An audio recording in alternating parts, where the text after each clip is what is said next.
Ano rin.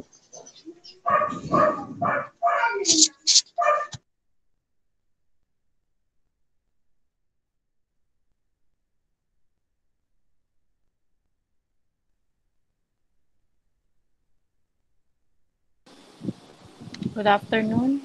Wait muna tayo ng 2 minutes at exactly 1:05. Mag-start na tayo ng klase. Okay, wait lang.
Okay, good afternoon. So we will start our class. So we are now on the module 2, unit 3. So meron pa tayong isang module, unit 4, the last unit in our module 2. So yung unit 4 natin is about the language of relations and functions. So ngayon, we will discuss only the sets. Wait lang ah. Hindi pala ako nag-represent.